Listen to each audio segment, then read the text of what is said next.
My mother didn't whisper it. She said it loud enough for the entire room to hear, "I wish you were never born." Conversation snapped shut. Glasses stopped midair. Even the music seemed to choke, and I just stood there feeling every pair of eyes swing toward me, waiting to see if I would crumble like they always assumed I would. Before we find out why my own mother said that to me in a room full of people, drop a comment and let me know where you're listening from and what time it is for you right now. I'd love to know who's part of our community at TO understand why I didn't scream, or cry, or flip the table. You have to understand what I do for a living. My name is Olivia, and I am a forensic accountant. My entire job is based on the principle that numbers don't have feelings. They don't lie to protect your ego, and they don't gaslight you.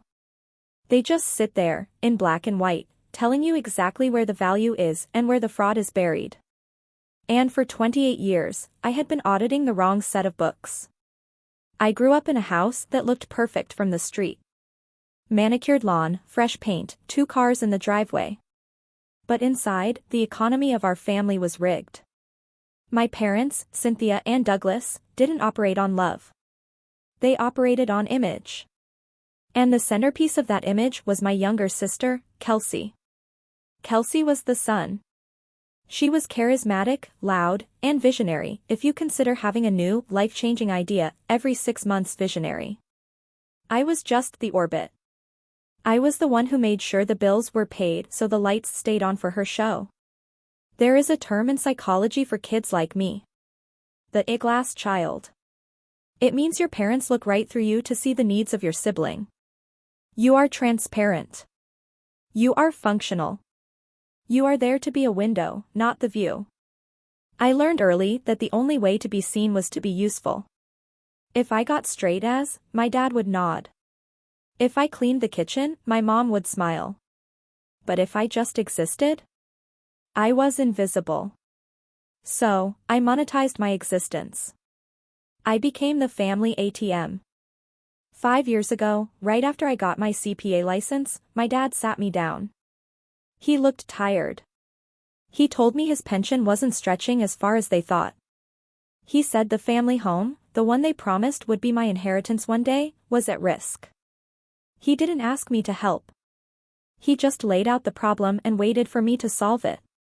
That is how they trained me. So, I stepped in. I took over the mortgage payments. $4,200 a month. Every month. For 5 years. That is $185,000. I paid for their country club dues because business deals happen on the golf course.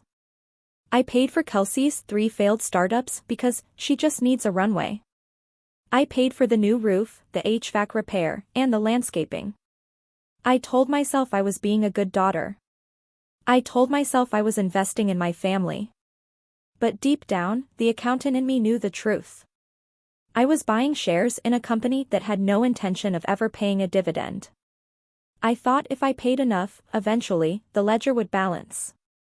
Eventually, I would have purchased enough stock to have a vote at the table. I thought I was an investor. I didn't realize I was just the help the night everything broke was supposed to be my night. For the first time in my career, I was being recognized publicly. I had been named one of Boston's 30 under 30 in finance. It was a black tie gala at the Kensington. Crystal chandeliers, heavy velvet curtains, the kind of event where the silence costs money. I invited my family. I wanted them to see me. Not as the girl who pays the bills, but as a professional. As someone respected. I paid for their table. $12,000. I paid for my mother's gown because she said she couldn't be seen in rags, next to me. I paid for the limo. I curated every detail to make it easy for them to just show up and be proud. The night started well. My colleagues were there, shaking my hand, telling my parents how lucky they were to have a daughter like me. My father, Douglas, was charming. He has this way of shaking a man's hand that makes you feel like you've just signed a deal. My mother, Cynthia, was radiant, holding court, telling everyone how financial genius runs in the family. Then came the speeches. When my name was called, I walked up to the podium. The spotlight was hot, blinding. I adjusted the microphone. I had a speech prepared. I wanted to thank my mentors. I wanted to thank my team. I took a breath, ready to speak. And then I felt a hand on my shoulder. It was my father. He had followed me up to the stage. He flashed that charming, expansive smile at the audience. He leaned into the mic, sorry to interrupt, he boomed, his voice smooth as silk. But as Olivia's father, I just have to say a few words. The crowd chuckled. It seemed like a sweet, proud dad moment. I stepped back, confused but smiling. I thought he was going to toast me. I thought, finally, this is it. This is the return on investment. Olivia is great with numbers, he said. But the real heart of our family, the visionary who is going to change the world, is her sister, Kelsey. My blood ran cold. He gestured to the table where Kelsey was sitting, looking shocked in a way that was perfectly rehearsed. Kelsey is launching her new nonprofit foundation tonight, he continued. It's called Visionary Hearts. And since we have so many generous, successful people in this room, I want to ask you all to support her. Olivia has already pledged the first $10,000. Who will match her? He was hijacking my awards ceremony to fundraise for my sister. On a microphone I paid for. In a room full of my bosses and clients. He was using my professional credibility to underwrite Kelsey's latest whim. I stepped forward. I didn't think. I just reacted. I reached for the microphone. Dad, I said, my voice low. Stop. This isn't about her. He looked at me, his smile tightening at the edges. He tried to pull the mic away. Don't be jealous, Livy. It's unappealing. I'm not jealous, I said, my voice projecting now. I'm the one paying for this dinner. I'm the one paying your mortgage. And I am accepting this award. Please sit down. That was when my mother stood up. She didn't look radiant anymore. She looked vicious. She walked to the edge of the stage, her face twisted. And she hissed it. Loud enough for the front 3 tables to hear. Loud enough to slice through the air like a knife. You selfish mistake. I wish you were never born. I walked out of the ballroom. I didn't run. I didn't stumble. I walked with the precision of a woman leaving a burning building who has already calculated the insurance payout. The heavy oak doors swung shut behind me, muting the gasps and the murmurs. Outside, Boston was freezing.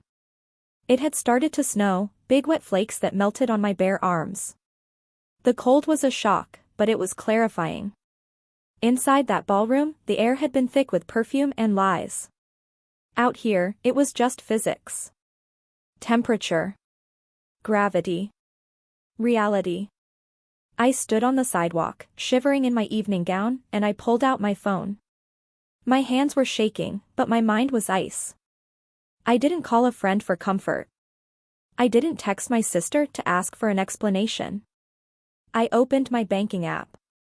There is a concept in economics called the sunk cost fallacy. It is the tendency to continue investing in a losing proposition because of the resources you have already committed. You think, I've already spent $100,000, I can't stop now, or it was all for nothing. But the money is already gone. It is sunk. The only choice you have is whether to throw more good money after bad. I looked at the screen. The scheduled transfer was sitting there in the queue. $4,200. Due to process at midnight. Mortgage payment.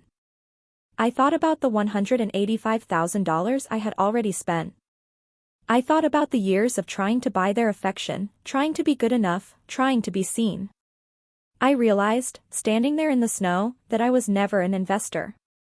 I was a resource. You don't love a resource.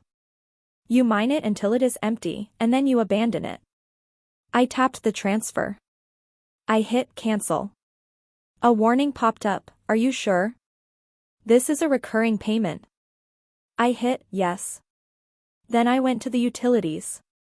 Cancel. The country club dues. Cancel. Kelsey's stipend. Cancel. I systematically dismantled the entire financial infrastructure of their lives.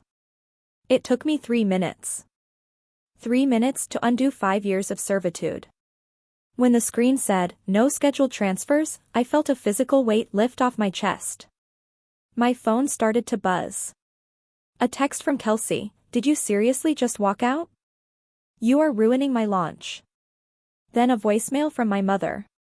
I didn't listen to it, but the transcription popped up on the screen: "You ungrateful little brat. You get back in here and fix this. You are committing financial violence against this family." Financial violence. That was rich. I put the phone in my purse. I hailed a cab. I gave the driver my address. I didn't look back at the hotel. I didn't look back at the life I had just foreclosed on. The next morning, I didn't go to work. I sat at my dining table with 3 cups of black coffee and my laptop. I treated my family like I would treat any other hostile audit subject. I was going to close the file, but I needed to make sure my exposure was 0. I logged into the county clerk's public records database. I wanted to check the status of the house. Since I had been paying the mortgage directly to the bank for 5 years, I assumed everything was standard. But in my line of work, you don't assume. You verify. I pulled the deed history for 42 Oak Street. The document loaded slowly, pixel by pixel. When it finally resolved, I stared at it. I blinked, thinking maybe I hadn't had enough coffee. I zoomed in. 6 months ago, a quitclaim deed had been filed. A quitclaim deed is a fast way to transfer property between family members. It transfers ownership without a sale. The grantors were Douglas and Cynthia Miller. My parents. The grantee was Kelsey Miller. My sister. They had transferred the house to her. 6 months ago. I felt the room spin. For the last 6 months, I had been paying $4,200 a month to pay down the mortgage on a house that my parents had already gifted to my sister. I was paying off her asset. They didn't tell me. They let me keep writing the checks, knowing full well that the equity I was building belonged to the golden child. This wasn't just favoritism. This was theft. This was fraud. I sat back in my chair. A cold, hard rage settled in my stomach.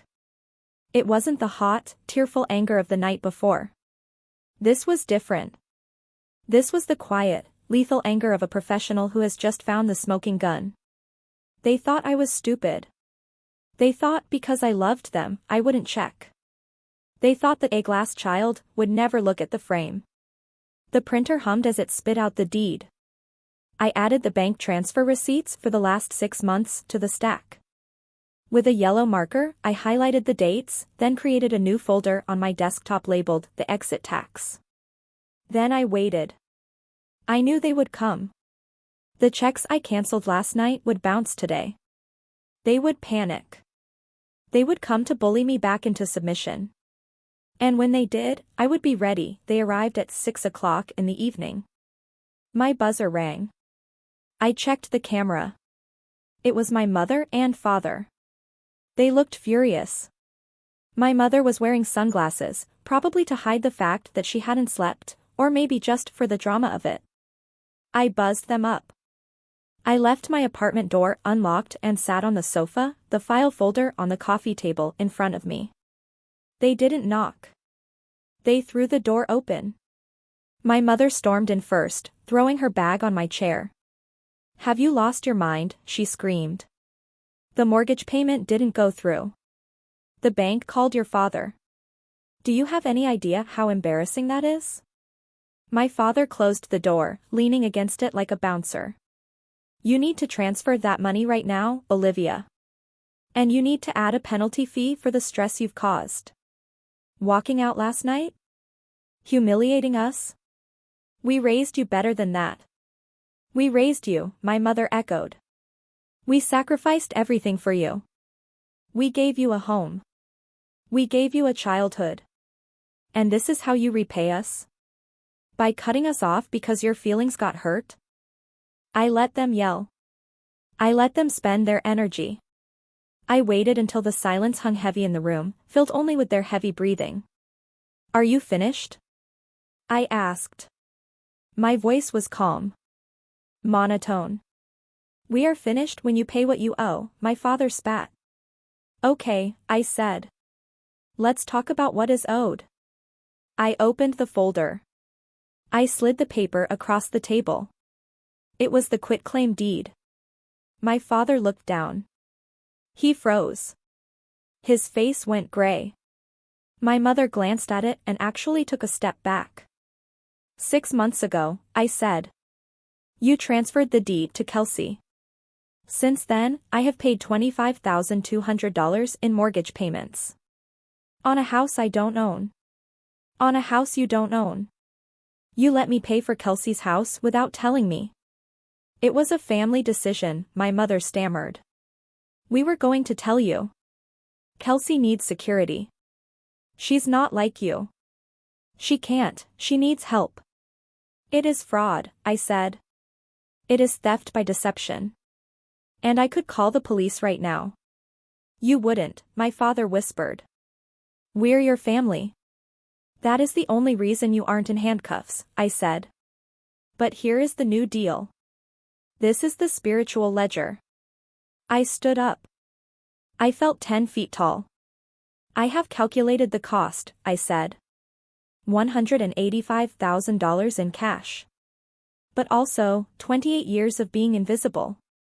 28 years of buying my way into my own family. 28 years of being the glass child. I looked my mother in the eye. You wished I was never born. Well, congratulations. As far as you are concerned, I wasn't. I am closing this account. The balance is 0. I am writing off the debt. You keep the money I already paid. Consider it a severance package. Olivia, please, my mother started to cry, the real, ugly tears of someone who realizes the ATM is broken. We can fix this. No, I said. We can't. If you contact me again, if you call, if you text, if you show up at my job, I will file a police report for the fraud. I will sue Kelsey for unjust enrichment. I will bury you in litigation until you don't have a house to fight over. I walked to the door and held it open. Get out. They walked past me. They looked small. They looked old. They looked like strangers. I locked the door. I engaged the deadbolt. I slid the chain across. The silence in the apartment was profound. It wasn't lonely. It was spacious. I went to my desk. I opened my contacts. Mom was the first to go. Then a dad. Finally, Kelsey. Blocked. Deleted. Gone. I logged into my bank account. The balance was higher than it had ever been at the end of a month. But that wasn't what mattered.